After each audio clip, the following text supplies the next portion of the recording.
নিশ্চিন্তপুর সুন্দর সাজানো একটি গ্রাম। গাছের ছায়া, পাখিদের গান, সাথে নদীর কলতান, ঝিরিঝিরি বাতাস, আহা, দেহ মনকে দুলিয়ে দেয়। এই গ্রামে নাকি একবার গেলে আর ফিরে আসতে মন চায় না। খবর পেয়ে ছুটে গেলাম 5 বন্ধু মিলে নিশ্চিন্তপুর। মনে মনে ধারণা ছিল নামের সাথে গ্রামেরও আশা করি বেশ মিল পাওয়া যাবে। রাত 10টার গাড়িতে রওনা হলাম কিশোরগঞ্জের উদ্দেশ্যে। দূরের পথ, আগের দিন সারাটা রাত ছিল নির্ঘুম, এজন্য বাসে উঠতেই ঘুমিয়ে পড়ি। যখন ঘুম ভাঙল তখন সকাল। গাড়ি কিশোরগঞ্জ দাঁড়ালো।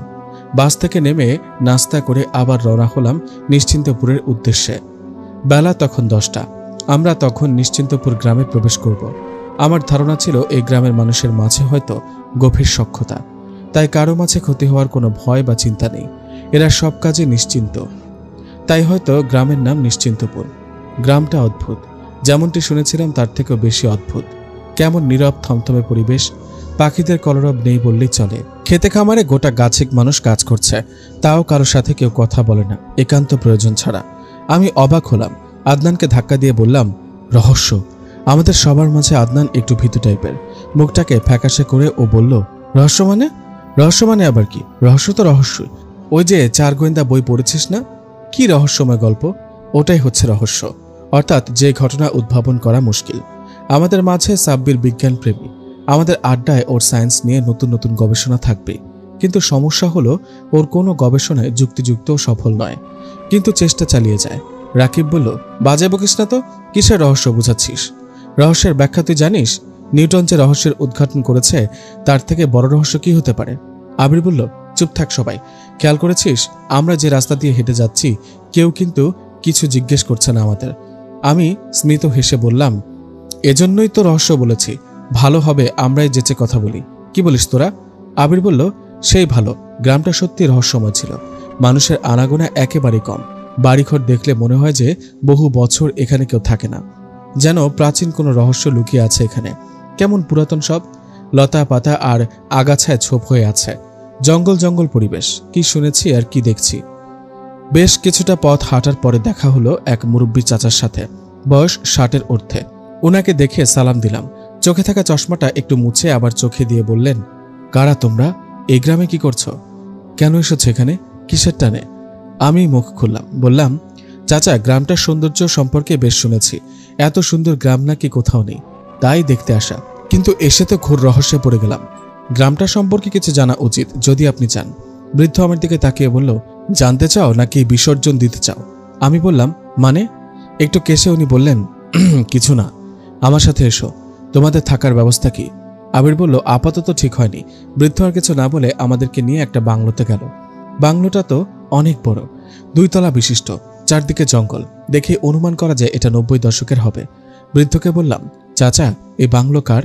বৃদ্ধ বলল, এটা আমারই, জমিদার বাড়ি। আমি ছিলাম জমিদার। কিন্তু?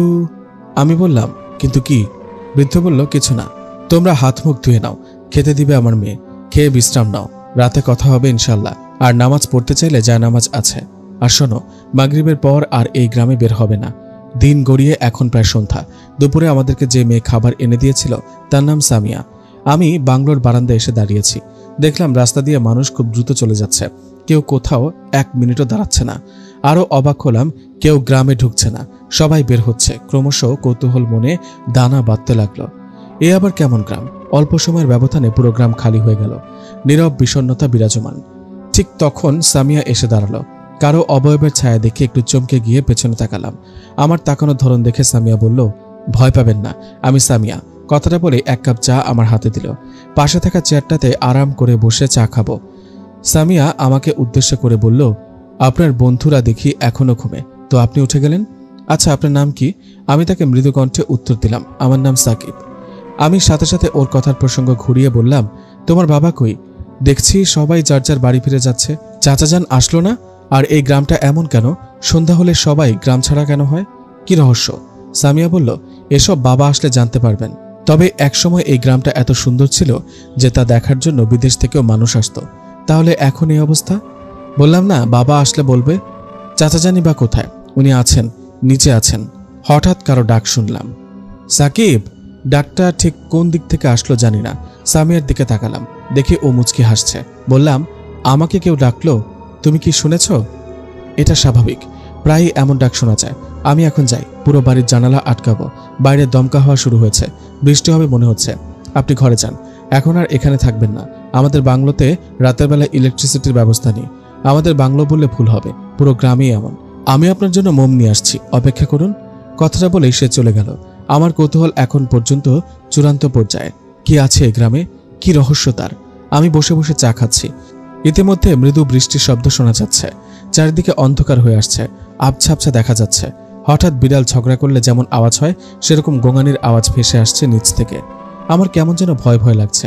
নিচ থেকে কেউ যেন উপরে উঠে আসছে, অন্ধকার কিছুই বোঝা যাচ্ছে না। শব্দটা আমার রুমের দিকে আসছে। হঠাৎ আমার পিঠে কেউ হাত রাখলো। আমি চমকে পেছনে তাকালাম, দেখি বৃদ্ধ চাচা দাঁড়িয়ে আছে। তিনি স্মিত হেসে আমাকে জিজ্ঞেস করলেন, ভয় পেয়েছো? আমি মনের ভয় লুকিয়ে সহসা উত্তর দিলাম, না চাচা, তোমাকে দেখে সাহসী মনে হচ্ছে। আচ্ছা, তোমার নামটা যেন কি? আমার নাম সাকিব। শোনো সাকিব, তোমাকে একটু বের হতে হবে। আমি অবাক হয়ে বললাম, কেন চাচা? চাচা ধীরে ধীরে বললেন, আমাদের ঘরে মোম ছিল না, আর সন্ধ্যার পর দোকানপাট সব বন্ধ হয়ে যায়। এই জন্য সামিয়া পাশের বাড়ি থেকে মোম আনতে গিয়েছে। বৃষ্টি তো বেড়ে গেছে, মেয়েটা ছাতা নিয়ে যায়নি, তুমি গিয়ে ওকে নিয়ে এসো। আমি বললাম, ঠিক আছে চাচা, কিন্তু কোন বাড়িতে গিয়েছে? চাচা আমাকে জানালার পাশে নিয়ে আঙুল দিয়ে ইশারা করে দেখালেন, ওই যে দেখতে পাচ্ছ বিশাল একটা তেঁতুল গাছ। আমি বললাম, হ্যাঁ। চাচা আবার বললেন, ওটারই পেছনে একটা ঘর আছে, একটা বুড়ি থাকে, ওর থেকে মোম আনতে গিয়েছে। তুমি একটা ছাতা নিয়ে বেরিয়ে পড়ো। আমি বললাম, ঠিক আছে চাচা। এরপর আমি একটা ছাতা নিয়ে বেরিয়ে পড়লাম। আমার হাতে মোবাইলে ফ্ল্যাশ চলছিল। বৃষ্টির জন্য ভালো মতো দেখা যাচ্ছে না, এত বৃষ্টি হচ্ছে ছাতা খোলাচ্ছে না। আমার মনে হচ্ছে আমার পেছন পেছন কেউ আসছে। আমার ছাতাটা অনেক ভারী লাগছে। আমি পেছনে ঘাড় খুঁড়িয়ে দেখতে পারছি না কেউ আছে কিনা। অনেক ব্যথা হচ্ছে, তবুও কষ্ট করে তাকালাম, দেখলাম কেউ নেই। একটা কালো বিড়াল পেছন পেছন আসছে, ভিজে একদম চুপসে গেছে। বিড়ালটা এক লাফে আমার গায়ে এসে পড়ল। এখনই দেখলাম হাঁটতে পারছে না, আবার এত শক্তি কই পেল? আমি রাগে আর ভয়ে বিড়ালটাকে ছিটকে ফেলে দিই। বিড়ালটা মেউ মেউ করে দূরে সরে গিয়ে পড়ল। আমার দিকে ভয়ানক দৃষ্টিতে তাকিয়ে আছে। আমি সময় না বাড়িয়ে সেখান থেকে চলে আসি। সামনেই তেঁতুল গাছ, কত রকম পাখির কিচিরমিচির ওই গাছে। আমি এগিয়ে যাচ্ছি গাছের দিকে। চাচা বলেছে গাছের পেছনের বুড়ির ঘরেই সামিয়া মোম আনতে গিয়েছে। আমি গাছের সামনে এসে দাঁড়ালাম, লাইট দিয়েও গাছের পেছনে কিছু দেখা যাচ্ছে না। তেঁতুল গাছ থেকে অনেক সুঘ্রাণ আসছে, বকুল ফুলের গন্ধের মতো। আশেপাশে হয়তো বকুল গাছ আছে। বৃষ্টির ফোঁটা আমার মুখে এসে তীরের মতো বিঁধছে। একটু আগে যে বিড়ালটাকে ছিটকে ফেলে দিয়েছিলাম, সেটা দেখি আমার সামনে ভয়ানক দৃষ্টিতে তাকিয়ে আছে। আমার গা ভয়ে ছমছম করছে। এরকম কোনোদিন হয়নি। তেঁতুল গাছটা কেমন যেন নুয়ে পড়েছে। এতক্ষণ তো ঠিকই ছিল, একটা ডাল আমার সামনে। আমি তাকাতেই আমার চক্ষু চড়ক গাছ। একটা মেয়ে ওই গাছের ডালে ঝুলে আছে, ঠিক যেমন মেয়েদের জামা শুকাতে দিলে যেমন দেখা যায়, ঠিক সেরকম যেন মেয়েটিকে গাছের ডালে কেউ শুকাতে দিয়েছে। পায়ের নখ বড় বড়। আমি চিৎকার দিয়ে দৌড়ানোর চেষ্টা করি, আর তখনই আমার সামনে দেখি সামিয়া, ওর হাতে ছাতা, ও দাঁড়িয়ে আছে। আমি দৌড়ে যেতে আমাকে ধরে ফেলে, আমাকে চেঁচিয়ে বলে উঠল, এ কি, কোথায় যাচ্ছ? আমি ভয় ভয় বললাম, গাছের ডালে ওটা কি দেখো। সামিয়া বলল, ওটা কিছু না, ভালো করে তাকিয়ে দেখো, তোমার চোখের ভুল। সত্যি তাকিয়ে দেখলাম সবকিছু স্বাভাবিক, গাছটাও আর নুয়ে নেই। সামিয়া আমাকে আর কিছু বলতে না বলল, তাড়াতাড়ি চলো, বেশি রাত হয়ে যাচ্ছে। আমি বললাম, কিন্তু তুমি? সে আমার কথা আটকে দিয়ে বলল, কোনো কিন্তু নয়, তাড়াতাড়ি পা বাড়াও। আমিও এখানে থাকতে ভয় পাচ্ছি, এজন্য কথা না বাড়িয়ে দ্রুত পা বাড়ালাম। একটু পরেই আমরা ঘরে পৌঁছে যাই। সামিয়া ঘরের সামনে এসে বলল, তুমি ভেতরে যাও, আমার একটু কাজ আছে। আমি তাকে বললাম, এখন বৃষ্টির মধ্যে কিসের কাজ, তার উপর আবার রাত। সামিয়া ক্রোধ দৃষ্টিতে আমার দিকে তাকালো আর বলল, যা বলেছি তাই করো, আমি যাচ্ছি। এই বলে সামিয়া পুরনো বাংলোর পেছনের দিকে চলে গেল। আমি জানি না ও কি করবে। আমিও কিছু না বলে দরজায় করার নাড়তেই দরজা খুলল সামিয়ার বাবা। মোম হাতে নিয়ে দাঁড়িয়ে আছে। আমি অবাক হয়ে বললাম, এ কি, আপনার হাতে মোম? বৃদ্ধ উত্তর দিলেন, কেন, কি হয়েছে? আর বাইরে দাঁড়িয়ে আছো কেন? ভেতরে এসো। কোথায় গিয়েছিলে তুমি? ভিজে এরকম হয়েছ কেন? আমি তো রীতিমতো অবাক হচ্ছি। বৃদ্ধগুলো কি বলছে, মাথা গেল নাকি? আমি ভেতরে প্রবেশ করলাম। অন্ধকার বাংলো। উত্তরের একটা বড় কামরায় আমার বন্ধুরা সবাই বসে আছে। আমি ঘাবড়ে গেলাম সামিয়াকে দেখে। ও ঘরে এলো কিভাবে? আর ওর শরীর তো শুকনা। আমি কিছুই বুঝতে পারছি না। আমি কিছু বলতে যাব, তখন বৃদ্ধ আমাকে আটকে দিয়ে বলে, যাও, ফ্রেশ হয়ে নাও, আমার সাথে এসো, আমি সব দেখিয়ে দিচ্ছি। বৃদ্ধ আমাকে নিয়ে গেল। আমি এখনো তেঁতুল গাছের কাহিনী ভুলতে পারছি না। আমার মাথার মধ্যে বাসা বেঁধে নিয়েছে। আমি জানি না কি রহস্য লুকিয়ে আছে এসবের মধ্যে। বৃদ্ধ চাচা আমার খোর ভেঙে দিয়ে বলল, এই ঘরটাতে গোসলের ব্যবস্থা রয়েছে, যাও গোসল করে নাও। এই নাও মোম। আমি ভয়ে ভয়ে ঢুকলাম। পুরনো বাথরুম, অনেক বড়, পুরো একটা কামরার সমান। পানির ট্যাপগুলো দেখে বোঝা যাচ্ছে অনেক পুরনো, জং পড়েছে। আমি মনে মনে বললাম, এখান থেকে পানি বের হবে কিভাবে? আদৌ কি বের হবে? আমি আর কিছু না ভেবে ট্যাপ চালু করলাম। একটু সরে দাঁড়ালাম, না জানি ময়লা পানি এসে আমাকে ময়লা করে দিবে। কিন্তু আমাকে অবাক করে দিয়ে ট্যাপ থেকে একদম পরিষ্কার স্বচ্ছ পানি বের হচ্ছে। আমি তাড়াতাড়ি গোসল শেষ করে রুমে চলে আসি সবার কাছে। সবাই চা খাচ্ছে, আমি গিয়ে বসলাম। আমি সামিয়াকে বললাম, তুমি আমার আগে ঘরে ঢুকলে কিভাবে? সামিয়া চোখ ঘুরিয়ে বলল, আমি ঘরে ঢুকলাম মানে? আমি তো বেরি হইনি। আমি অবাক হয়ে বললাম, কি বলছো এসব? তাহলে ওটা কে ছিল? আর চাচা, আপনি তো আমাকে পাঠালেন সামিয়াকে তেঁতুল গাছের পেছন থেকে নিয়ে আসতে। তখন চাচা অবাক হয়ে বলল, আমি কখন তোমাকে বললাম? তোমার সাথে যে দুপুরে খাওয়ার সময় দেখা হয়েছে আর তো দেখাই হয়নি। আমি তখন চিৎকার দিয়ে বললাম, কি হচ্ছে এসব? এই গ্রামের রহস্যটা কি? কেন হচ্ছে এসব? তখন বৃদ্ধ চাচা আর আমার বন্ধুরা আমাকে শান্ত করার চেষ্টা করে। ওই দিন রাতে আমরা আর কোনো কথা বলিনি এসব বিষয়ে। রাতের খাবার খেয়ে আমরা সব বন্ধুরা মিলে আলাদা এক ঘরে ঘুমাতে যাই। রাতে হঠাৎ করে স্পর্শে আমার ঘুম ভেঙে যায়। তাকিয়ে দেখি কেউ নেই। মনে মনে বললাম, হয়তো আদনানের হাত লেগেছে, ও আমার পাশে আছে। আবার চোখ বন্ধ করলাম, আবারও কারো স্পর্শ পেলাম। আমি বিরক্ত হয়ে তাকিয়ে দেখি তেঁতুল গাছের ডাল। আমি অবাক হলাম আর ভয়ও পেলাম। তেঁতুল গাছের ডাল ঢুকলো কিভাবে? ডালটি জানালা দিয়ে আমার মুখের উপর এসে আমার মুখ বোলাচ্ছে। অবাক করার বিষয়, তেঁতুল গাছটা তো ঘর থেকে একটু দূরে আছে।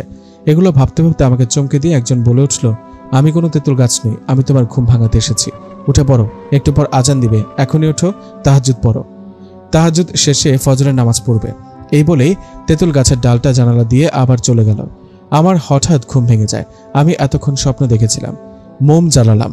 আমি জানালার দিকে তাকিয়ে দেখি জানালা অর্ধ খোলা, কিন্তু আমি তো আটকে দিয়েছিলাম জানালা। ঘড়িতে দেখি 3:40 বাজে। আমি অনেক ভয় পেলাম, কি করব বুঝতে পারছি না। আমি আমার সব বন্ধুদের ঘুম থেকে ডেকে তুলি। সবার উদ্দেশ্যে বললাম, চল আমরা তাহাজ্জুদ পড়ব। সবাই রাজি হয়। আমি স্বপ্নের কথা কাউকে বলিনি, ভয় পেতে পারে। আমরা দেরি না করে ওযু করে এসে তাহাজ্জুদ পড়ি। এই কথাগুলো আমি আর কাউকে বলিনি। সব ঘটনা একসাথে বলবো এবং রহস্য উদ্ঘাটন করব। পরের দিন সন্ধ্যার ঘটনা। আমি আর সাব্বির ছাদে গেলাম। অবশ্য দেখলাম কালকের মতো সবাই যার যার গন্তব্যে চলে গেছে। পুরো গ্রাম খালি। আমাদেরকেও ঘর থেকে বের হতে নিষেধ করা হয়েছিল। তবুও আমরা নিষেধ অমান্য করে বেরিয়ে ছাদে চলে এলাম। আমরা দুইজন রহস্যময় তেঁতুল গাছটার দিকে অপলক তাকিয়ে আছে। আমরা যা দেখলাম তার জন্য প্রস্তুত ছিলাম না। দেখলাম সাদা শাড়ি পরা বিশাল লম্বা এক মহিলা, অনেক বড় বড় চুল, উল্টো হয়ে তেঁতুল গাছে উঠছে। আমার আর রাকিবের পায়ের নিচে মাটি সরে গেছে। সাব্বির ভয়ে গোঙাতে থাকে। আমার মুখ থেকে ভয়ের শব্দ বের হচ্ছে না। সাব্বিরের গোঙানির শব্দ শুনে উল্টো পাওয়ালা ভয়ঙ্কর মহিলাটি বিভৎস চেহারা নিয়ে আমাদের দিকে তাকালো। মুহূর্তের ভেতরে ভয়ঙ্কর মহিলাটি এক লাফে ছাদে চলে আসে। আমি জ্ঞান হারাই। আমার আর কিছুই মনে নেই। আমার জ্ঞান যখন ফিরে তখন দেখলাম আমার বন্ধুরা সবাই আমাকে ঘিরে আছে।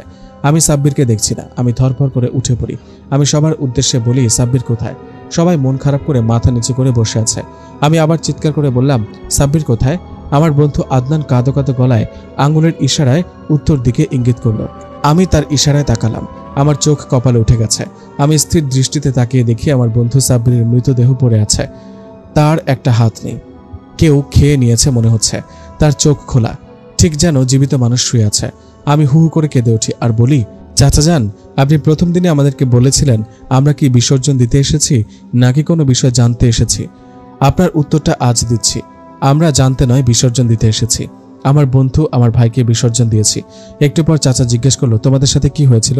আমি চাচাকে সবকিছু খুলে বললাম। তিনি বললেন, তোমাদের কতবার বলেছিলাম ওখানে যেও না, রাতে বেরিয়েও না। রাত তো দূরের কথা, সন্ধ্যার আগেই পুরো গ্রাম খালি হয়ে যায়। তোমরা আমার কথা শুনলে না, নিজেদের কথা উপরে রাখলে। চাচা তখন উপরের দিকে তাকিয়ে জোরে জোরে বলতে থাকলেন, তারা আবার জেগে উঠেছে, কাউকে ছাড়বে না। তোমাদের জন্য এমন হয়েছে, সবাই মরবে, সবাই, কাউকে ছাড়বে না। আমি তখন বলি, আমরা এখানে আর থাকবো না। চাচা বলল, তোমাদের বন্ধুর লাশ দাফন করবে না? আমি বললাম, আমরা ওকে শহরে নিয়ে যাব। চাচা বললেন, এটা সম্ভব না, এখানেই দাফন করো বাবা, না হয় পরে আরো বেশি বিপদ হবে। আগেও আমার কথা নিষেধাজ্ঞা করে ছাদে গিয়েছ রাতে, দেখলে তো কি হলো। এখন আর আমার কথা ফেলে দিও না। আমি তোমাদের এবং সকলের ভালো চাইছি। আমি জানি তোমাদের অনেক কষ্ট হবে, কিন্তু কিছু করার নেই বাপ, সবই নিয়তির খেলা। আমাদের আর কিছুই বলার ছিল না। আমরা সাব্বিরের মাকে এই খবর জানাইনি। পুরনো একটা গোরস্থানে সাব্বিরকে কবর দেওয়া হয়। ওর জানাজায় অনেক মানুষ হয়েছে, কিন্তু অবাক করার বিষয় হলো গ্রামের মানুষ তো ঘর থেকে বের হয় না। তাহলে এত মানুষ এলো কোত্থেকে? পরে আমরা জানতে পারি সাব্বিরের জানাজায় জিনও ছিল। জিনেরা মানুষের রূপ নিয়ে সাব্বিরের জানাজায় এসেছে। আমার সাথে ওই দিন রাতে অদ্ভুত একটা ঘটনা ঘটে। আমরা বাকি বন্ধুরা মিলে সবাই একসাথে থাকি।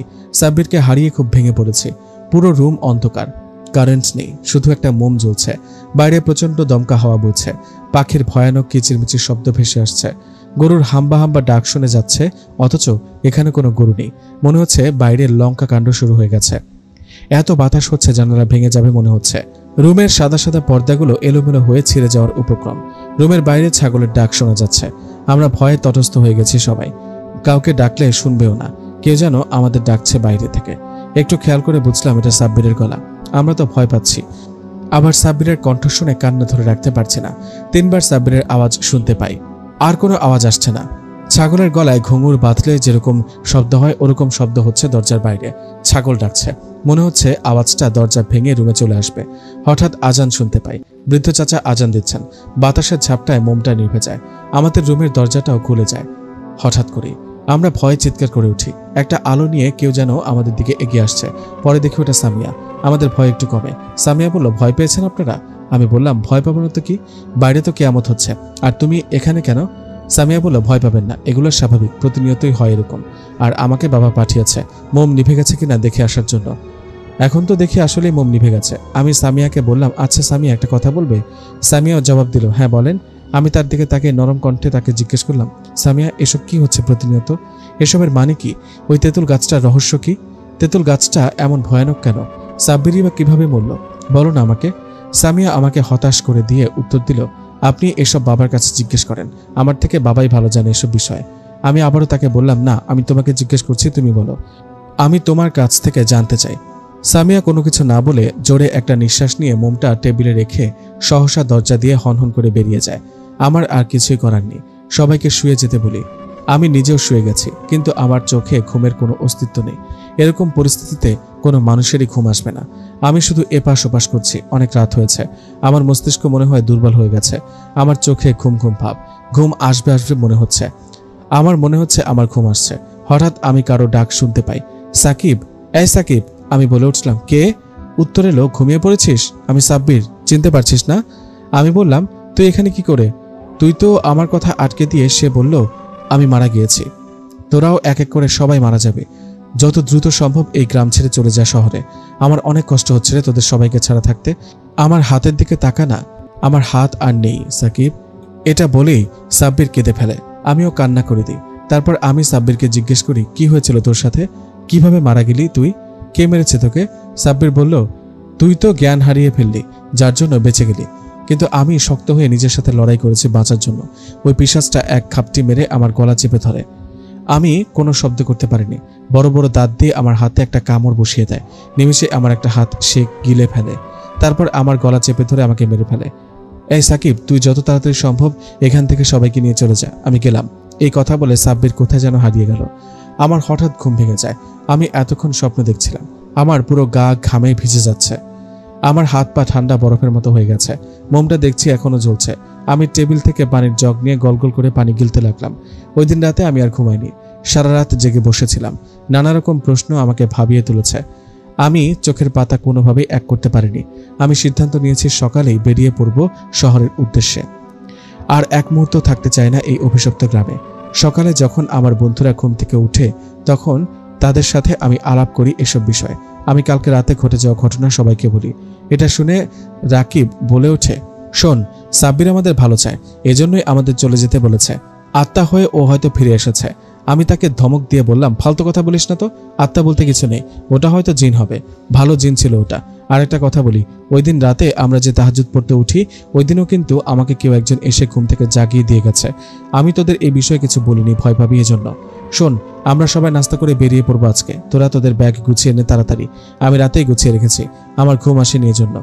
আমার সব বন্ধুরা আমাকে জানালো তারাও নাকি রাতে ভয়ানক স্বপ্ন দেখেছিল। রাকিবের ভাষ্যমতে আমি রাতে ওই তেঁতুল গাছটার দিকে হাঁটতে বেরিয়েছি। পুরো গ্রাম কেমন যেন ধোঁয়াশা হয়ে গেছে। তেঁতুল গাছের সব পাতা কালো বর্ণের। বাতাস হচ্ছে, শোঁ শোঁ আওয়াজ শোনা যায়। আমি ভয়ানক তেঁতুল গাছটার দিকে এগিয়ে যাচ্ছি। হঠাৎ খেয়াল করলাম তেঁতুল গাছটার ওপর গুড়ি গুড়ি বৃষ্টি হচ্ছে। আমি হঠাৎ একটা বাচ্চা ছেলের কান্নার আওয়াজ শুনে দাঁড়িয়ে যাই। কি চিৎকার করে শিশুটি কান্না করছে! ওর কান্নার আওয়াজে আমি ভয় পাচ্ছি। আমি মনে মনে বললাম, এত রাতে বাচ্চা শিশু আসবে কোথা থেকে? হঠাৎই খেয়াল করলাম 1 বছর হবে এরকম একটা শিশু তেঁতুল গাছে বসে আছে। আমার ভয় আরো বেড়ে গেল। শিশুটি অনবরত কেঁদেই চলছে। কোনো এক নারী কণ্ঠ আমাকে শুধালো, ওকে বাঁচান, ও মারা যাবে, ওকে বাঁচান। আমি কোনো নারীকে দেখিনি, শুধু কণ্ঠ শুনতে পাচ্ছি। আমি দাঁড়িয়ে আছি, বুঝতে পারছি না কি করব। এদিকে বাচ্চাটি কেঁদে যাচ্ছে, ওদিকে মহিলাটি চিৎকার করে করে বলছে, আমার বাচ্চাটাকে বাঁচান। যেই আমি বাচ্চাটার সামনে যাই, অমনি বাচ্চাটা গাছ থেকে এক লাফ দেয়। আমার চোখের সামনে বাচ্চাটার মাথা 2 ভাগ হয়ে যায়, নাড়ি ভুড়ি সব বেরিয়ে আসে পেট থেকে, রক্তের বন্যা ভেসে যায়। আমি চিৎকার দিয়ে ঘুম থেকে উঠে যাই। আমরা সব বন্ধুরা ওর কথা শুনে হতবাক হয়ে গেলাম। স্বপ্নের কথা শেষ করে রাকিব ঘামতে শুরু করে, তার গা কাঁপছে। আমি তাকে সান্ত্বনা দিয়ে বললাম, চিন্তা করিস না, সব ঠিক হয়ে যাবে, আমরা একটু পরেই বেরিয়ে যাব। তারপর আদনান বলল, আমিও কিছু বলতে চাই, এরকম একটা ঘটনার সম্মুখীন আমিও হয়েছি। আমি তাকে বললাম, কি ঘটনা বল শুনি। আদনানের ভাষ্যমতে তেঁতুল গাছের পাশে বিশাল যে পুকুরটা আছে, আমি ওটার ঘাটে গিয়ে বসলাম। কি সুন্দর স্বচ্ছ পানি, পুকুরের তলদেশ পর্যন্ত দেখা যাচ্ছে। পুকুরের চারপাশে বিশাল বিশাল বাঁশঝাড় দিয়ে ঘেরা, ঝিরিঝিরি বাতাসে পানিগুলো তরতর করছে। পুকুরের চারপাশে গাছগুলো শান্ত অদৃষ্টিতে মনে হচ্ছে আমার দিকে চেয়ে আছে। গাছগুলো অল্প অল্প করে দুলে দুলে হাওয়া দিচ্ছে, আমার দেহ মন জুড়িয়ে যাচ্ছে। এই সুন্দর দৃশ্য দেখে আমার গোসল করতে ইচ্ছে হলো। আমি দৌড়ে গিয়ে বাংলো থেকে আমার একটা প্যান্ট আর গামছা নিয়ে আসি। তারপর সিঁড়ির ওপর প্যান্ট রেখে আমি পুকুরে নামি। আমি একটা সিঁড়িতে বসে আমার 2 পা পানিতে চুবিয়ে দিলাম। চারিদিকে অন্ধকার নামতে শুরু করলো। আমি মনে মনে বললাম, বৃষ্টি হবে হয়তো। মুহূর্তের মধ্যে শুরু হলো বাতাস। এতক্ষণ শান্ত থাকা গাছগুলো গর্জে উঠল, বাতাসের ঝাপটায় সব এলোমেলো হয়ে যাচ্ছে। বাঁশঝাড় থেকে ভেসে আসছে পাখির কিচিরমিচির, শেয়ালের ডাক, কুকুরের ডাক। আমার মনের মধ্যে অজানা ভয় চেপে বসলো। পুকুরের পানি কুচকুচে কালো হয়ে গেল। আমি আমার স্থান থেকে সরতে পারছি না। আমাকে কেউ যেন জোর করে সেখানে বসিয়ে রেখেছে। আমি কথা বলার চেষ্টা করছি, আমার মুখ থেকে কোনো কথা বের হচ্ছে না। আমি হঠাৎ পানির দিকে খেয়াল করলাম, বুদবুদ করছে পানি। আমি ওই দিকে ভয়ে আর আতঙ্কে তাকিয়ে আছি। আমার পায়ের কাছে যেন কোনো কিছু লাগছে। তাকিয়ে দেখি আমার পায়ের কাছে একটা মরা মুর্দা পড়ে আছে, সাদা কাফনে পেঁচানো, নাকে তুলে দেওয়া, মুখটা কাগজের মতো সাদা, লম্বা 10 ফিট হবে। ওখান থেকে একটা হাত এসে আমাকে ধরলো। আমি চিৎকার দিয়ে সরে পড়ি আর আমার ঘুম ভেঙে যায়। আমি বুঝতে পারি এতক্ষণ আমি স্বপ্ন দেখেছি। এক নাগারে বিরতিহীনভাবে কথাগুলো বলে আদনান জোরে জোরে নিঃশ্বাস নেওয়া শুরু হলো। মনে হচ্ছে সে এখনো ভয় পাচ্ছে, তার গা থেকে ঘাম বের হচ্ছে। আমি তার পাশে গিয়ে বসে তাকে জড়িয়ে ধরলাম, তাকে শান্ত করার চেষ্টা করি। সকলে স্নিগ্ধ আলো জানালা দিয়ে উঁকি মারছে। রাতে যে এত লঙ্কাকাণ্ড হয়েছে তা বোঝার উপায় নেই। কি সুন্দর ম্লান আলো মুখের উপর এসে পড়ছে, স্নিগ্ধ বাতাস বইছে, পাখিরা কিচিরমিচির করে ডাকছে। রাতের মতো ভয়ানক মনে হচ্ছে না। আমি উঠে সব কটা জানালা খুলে দিলাম। পুরনো ইটের গন্ধ বের হচ্ছে, ভালোই লাগছে। নিচ থেকে কারো আসার শব্দ শোনা যাচ্ছে, মেয়ে মানুষের মতো আস্তে আস্তে হাঁটছে, আর তার মানে সামিয়া আসছে। আমার ধারণা ঠিক। চায়ের ট্রে হাতে নিয়ে ধীর পায়ে সামিয়া রুমে প্রবেশ করলো। অসম্ভব মায়াবী কি সুন্দর মেয়ে, আমি এর আগে ওর দিকে ভালো করে তাকাইনি। একটা মেয়ে এত সুন্দর হয় কিভাবে? পৃথিবীর সমস্ত সৌন্দর্য মনে হচ্ছে তাকে ঘিরে ধরেছে। উজ্জ্বল শ্যামলা গায়ের রং, লম্বা 5 ফুট 5 ইঞ্চি বা এরও বেশি হবে মনে হচ্ছে। এত সুন্দর লাগছে কেন ওকে? আমি এর আগে কেন ওর দিকে তাকাইনি? নাকি ওর সমস্ত সৌন্দর্য আজই ধরা পড়েছে আমার চোখে? কি সুন্দর লাগছে ওকে। পরনে একটা জর্জেট জামা, বাদামি বর্ণের, মাথায় ঘোমটা দেওয়া, ঠিক যেন পাকিস্তানের কোনো তরুণী মনে হচ্ছে। আমি অপলক তার দিকে তাকিয়ে আছি। আমি ঘোরের মধ্যে ডুবে গিয়েছি। সামিয়া শুধু 2 বার আমার দিকে তাকালো, আর দৃষ্টিতে আমি খেয়াল করেছি সামিয়া একে একে সবাইকে চা দিচ্ছে। আমাকে দেওয়ার জন্য দাঁড়িয়ে আছে সে, কিন্তু আমি তো তার ঘোরে আটকে আছি। তার দিকে তাকিয়ে তাকিয়ে চায়ের কাপটা হাতে নেওয়ার চেষ্টা করলাম, কিন্তু দুজনের হাত ফসকে চায়ের কাপটা পড়ে গেল। চায়ের কাপের ভাঙা শব্দের আওয়াজে আমার ঘোর কাটল। সামিয়া চিৎকার দিয়ে ছিটকে দাঁড়ালো। গরম চা তার হাতে একদম হাতে পড়েছে। আমি দ্রুত উঠে তার কাছে গেলাম। আমি তাকে ধরে ফেললাম এবং তাকে সরি বললাম। সে বলল, সমস্যা নেই। আমি আবার বললাম, সমস্যা নেই মানে? আরে হাত তো লাল হয়ে গেছে। আমি আদনানকে উদ্দেশ্য করে বললাম, এই তাকিয়ে তাকিয়ে কি দেখছিস? জগ থেকে তাড়াতাড়ি পানি দে। আদনান আমাকে ঠান্ডা পানির জগ এগিয়ে দিল। আমি সামান্য পানি নিয়ে তার হাতে লাগিয়ে দিলাম। ঠান্ডা পানির অনুভূতি পেয়ে সামিয়া স্বস্তির নিঃশ্বাস ফেলল। আমি এবার তার হাত জগের মধ্যে ডুবিয়ে দিলাম আর তাকে বললাম, সরি, প্লিজ আমাকে ক্ষমা করে দাও, আসলে আমি খেয়াল করিনি। ও বলল, না না, সমস্যা নেই, এখানে আমারও দোষ আছে, আমিও অন্যমনস্ক ছিলাম। আমি আপনার জন্য আবার চা নিয়ে আসছি, অপেক্ষা করুন। এই বলে সামিয়া আর চোখে আমার দিকে তাকিয়ে মাথার ঘোমটাটা টেনে দ্রুত সেখান থেকে চলে যায়। আমি ওর দিকে অপলক তাকিয়ে আছি। আমার বন্ধুরা সুরুত সুরুত শব্দে চা খাচ্ছে। একটু পর অপরূপা মায়াবিনী আমার জন্য দীপ্তি পায়ে হেঁটে চা নিয়ে আসে। আমাকে চা দেওয়া শেষ হলে আমাদের সবাইকে বলে যায়, চা খাওয়া শেষ হলে বাবা বলেছেন আপনাদের নিচের ঘরে যেতে, ওখানে বাবা আপনাদের জন্য অপেক্ষা করছেন। এটা বলে সামিয়ার সাথে সাথে চলে যায়। আমি ওর চলে যাওয়ার দিকে অপলক তাকিয়ে আছি। একটু পর যখন চা খাওয়া শেষ হয়, আমরা সব বন্ধুরা মিলে নিচে যাই। গিয়ে দেখি তাদের দক্ষিণের কামরা বাবা মেয়ে বসে আছে। অনেক বড় কামরা, বিশাল দরজা, বড় বড় জানালা, জানালায় পর্দা টানানো। বৃদ্ধ চাচা একটা চেয়ারে বসে আছেন, তার পাশে আরো অনেকগুলো চেয়ার ছিল। সামিয়া বাবার পাশে দাঁড়িয়ে আছে। আমাদের দেখে চাচা যান বললেন, তোমরা এসেছো? উত্তরে আমি বললাম, হ্যাঁ চাচা, বেশ ভালো করেছো। চাচা পাশে থাকা চেয়ারগুলোকে ইঙ্গিত করে বললেন, বসো তোমরা। আমরা সবাই বসলাম। চাচা আমাদের বললেন, তোমরা জানতে চেয়েছিলে না এই গ্রামটা এমন কেন হয়েছে? আমি বললাম, হ্যাঁ চাচা। শোনো তাহলে, সংক্ষেপে বলছি। 1942 সালের ঘটনা। আমার তখন বয়স 14 কি 15 হবে। আমি আমার পরিবারের সাথেই থাকতাম। আমার দাদা ছিল জমিদার, আমার বাবা ছিল জমিদার, সে সূত্রে আমিও জমিদার ছিলাম। আমাদের বিশাল বড় বড় বাংলো ছিল। আমাদের গ্রামটা ছিল রূপকথার গ্রামের মতো সুন্দর। পাখির কিচিরমিচির, নদীর কলতান, বড় বড় তালপুকুর, নানা রকম গাছগাছালি। এই গ্রামের সবচেয়ে বেশি বিখ্যাত ছিল আমাদের মহাজন বাড়ি। ওটা আমার দাদার ছিল। যাই হোক, এত কথা বলে শেষ করা যাবে না। সৌন্দর্যের কোনো শেষ নেই। মূল কথায় আসি। আমাদের গ্রামে একটা মেয়ে বাস করত। বয়স 17 কি 18 হবে। তার নাম ছিল মৃণালিনী। সবাই সংক্ষেপে মৃণাল ডাকত। তার গায়ের রং ছিল কুচকুচে কালো। চেহারাটাও সুন্দর ছিল না। তার গায়ের রঙের জন্য গ্রামের কেউ তাকে পছন্দ করত না, এমনকি তার বাবা মাও তাকে পছন্দ করত না। আমাদের সময় মেয়েরা তেমন স্কুলে পড়তো না, কিন্তু মৃণালিনী স্কুলেও যেত। তার অনেক শখ ছিল অনেক পড়ালেখা করে সে চাকরি করবে। তার গায়ের রঙের জন্য তাকে আর কেউ কিছু বলবে না। গ্রামের বাচ্চারা কান্না করলে তাদের কান্না থামানোর জন্য ভয় দেখিয়ে বলতো, মৃণাল আসছে, মৃণালকে দিয়ে দেব। বাচ্চারা ভয় পেয়ে কান্না বন্ধ করে দিত। এমনই কুৎসিত আর বিকৃত চেহারা নিয়ে জন্মানোর জন্য সবাই অভিশাপ মনে করত। একদিন গ্রামের এক কৃষক সকাল সকাল বের হয় জমি চাষের জন্য। মৃণাল হঠাৎ তার সামনে পড়ে যায়। তখনই কৃষক আফসোস করতে করতে চেঁচিয়ে ওঠে, হায় হায়, এ কি হলো আমার? আজকের পুরো দিনটাই আমার বৃথা গেল রে। ওরে পোড়ামুখী, আর সময় পেলি না আসার? মৃণাল মুখ নিচু করে অপমান আর কান্না জড়িত কণ্ঠে বলল, আমার গায়ের রঙের জন্য তোমরা সবাই আমার সাথে এরকম কেন করো? আমি কেন অভিশাপ হতে যাব বলো? তখন চাষি রেগে গিয়ে হাতে থাকা কাঁচির ডগা দিয়ে মৃণালের কপালে আঘাত করে। এতে মৃণালের খানিকটা কেটে যায়। যাওয়ার সময় চাষি বলে যায়, এটা তোর শাস্তি পোড়ামুখী। মৃণাল সবাইকে ডাকতে থাকে, কিন্তু কেউ আসে না। সবাই সবার সকালের যাত্রা অশুভ করতে চায় না, যার জন্য কেউ এগিয়ে আসলো না। মৃণাল কান্না করতে করতে সেখান থেকে চলে যায়। মৃণাল তার মাকে গিয়ে বললে তার মা বলে, তুই গেলি কেন ওই চাষির সামনে? ওর যাত্রা অশুভ করলি কেন? মা, তুমি এসব বলছো? মা তখন রেগে গিয়ে বলল, কথা না বাড়িয়ে এখন এখান থেকে যা, না হয় আমার হাতে থাকা খুন্তি দিয়ে আমিও কেটে দেব তোকে। মৃণাল তখন মন খারাপ করে সেখান থেকে চলে আসে। এমনইভাবেই সবাই তাকে তার গায়ের রঙের জন্য অপমান করে। একদিনের কথা, ছেলেপক্ষ তাকে দেখতে আসে। সবকিছু ঠিকঠাক হয়। ছেলেপক্ষ মৃণালকে দেখা মাত্রই বিয়ে ভেঙে দেয়। এই নিয়ে তার উপর তার পরিবার খ্যাপে তো খ্যাপেই, সাথে পুরো গ্রামও। সবাই বলতে থাকে, বয়স তো কম হয়নি, বিয়ে হবে না, গলায় দড়ি দিয়ে মরতে পারে, বিষ খেয়ে মরতে পারে। পুরো গ্রামের অভিশাপ। এত সব কথা অপবাদ সহ্য করতে না পেরে মৃণাল আত্মহত্যার পথ বেছে নেয়। সেদিনের ঘটনা 18/6/1943। শুক্রবার সন্ধ্যার সময় মৃণাল সবাইকে বলতে থাকে, আমি তোমাদের পুরো গ্রামের বাসিন্দাদের ছেড়ে চলে যাব, তবে মনে রেখো, কাউকে আমি শান্তিতে থাকতে দেব না।